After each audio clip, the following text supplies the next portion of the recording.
അന്താരാഷ്ട്ര ഭിന്നശേഷി ദിനാചരണത്തിന്റെ ഭാഗമായി ജില്ലാതല പരിപാടികൾ സംഘടിപ്പിച്ചു. സാമൂഹ്യനീതി വകുപ്പിന്റെ ആഭിമുഖ്യത്തിൽ ഉണർവ് 2024 എന്ന പേരിൽ സംഘടിപ്പിച്ച പരിപാടി തോട്ടത്തിൽ രവീന്ദ്രൻ MLA ഉദ്ഘാടനം ചെയ്തു. തദ്ദേശ സ്വയംഭരണ സ്ഥാപനങ്ങൾ മുഖേനയുള്ള പദ്ധതികൾ എന്ന വിഷയത്തിൽ ബോധവൽക്കരണ ക്ലാസും നടന്നു.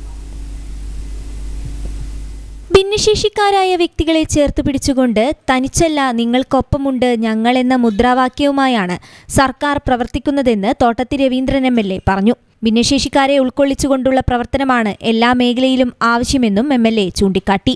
അന്താരാഷ്ട്ര ഭിന്നശേഷി ദിനാചരണത്തിന്റെ ഭാഗമായി സാമൂഹ്യനീതി വകുപ്പിന്റെ ആഭിമുഖ്യത്തിൽ സംഘടിപ്പിച്ച ഉണർവ് 2024 പരിപാടിയുടെ ജില്ലാതല ഉദ്ഘാടനം വെസ്റ്റ് ഹിൽ സമുദ്ര കൺവെൻഷൻ സെന്ററിൽ നിർവഹിച്ച് സംസാരിക്കുകയായിരുന്നു അദ്ദേഹം. ഉണർവ് 2024 ഭാഗമായിട്ടാണ് ഇപ്പോൾ ഇവിടെ ഈ പരിപാടികൾ. നിങ്ങളൊന്ന് ആലോചിച്ച് നോക്കണം. നമ്മുടെ ഈ സത്യത്തിൽ പറഞ്ഞാൽ പഴയ കാലത്ത് ഇപ്പം നമുക്ക് ഒരുപാട് വ്യത്യാസങ്ങൾ ഉണ്ടാക്കാൻ കഴിയുന്നുണ്ട്. ഇതിലെ ഒരു സെൻസസ് നടന്ന് 2015 പിന്നീട് അതിന് ശേഷം കൃത്യമായിട്ടുള്ളൊരു കണക്ക് യഥാർത്ഥത്തിൽ ഇപ്പം നമ്മുടെ കയ്യിലില്ല എന്നുള്ള അവസ്ഥ. ഇപ്പം കേരളത്തിൽ നമ്മളിത് കുടുംബശ്രീ മുഖേനയും മറ്റും ഇതിൻ്റെ ഒരു സെൻസസ് എടുക്കാനുള്ള ശ്രമം നടത്തിക്കൊണ്ടിരിക്കുന്നുണ്ട് പല ഭാഗത്തും.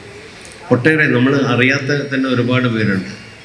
പലപ്പോഴും രക്ഷിതാക്കളും വേണ്ടത്ര അതിൽ ശ്രദ്ധിക്കാത്ത, കാരണം ഇതിന് ഒരുപാട് സൗകര്യങ്ങളുണ്ട് നമ്മൾ മറക്കാൻ വേണ്ടി പാടില്ല. കാരണം മുഖ്യധാരയിലേക്ക് അവരെ ഉയർത്തിക്കൊണ്ടുവരിക എന്നുള്ള ഏറ്റവും പരമമായിട്ടുള്ള ലക്ഷ്യം.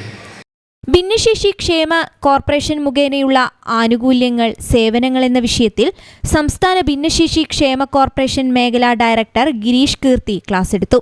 തദ്ദേശ സ്വയംഭരണ സ്ഥാപനങ്ങൾ മുഖേനയുള്ള പദ്ധതികൾ എന്ന വിഷയത്തിൽ LSGD ജൂനിയർ സൂപ്രണ്ട് പ്രകാശും UDID കാർഡ് സംബന്ധിച്ച വിഷയങ്ങളിൽ KSSM ജില്ലാ കോർഡിനേറ്റർ ജിഷോ ജെയിംസും ക്ലാസ് എടുത്തു. ജില്ലാ സാമൂഹ്യനീതി ഓഫീസർ അഞ്ജു മോഹൻ, DAWUF ജില്ലാ പ്രസിഡന്റ് പിലിദാസൻ തുടങ്ങിയവർ സംസാരിച്ചു.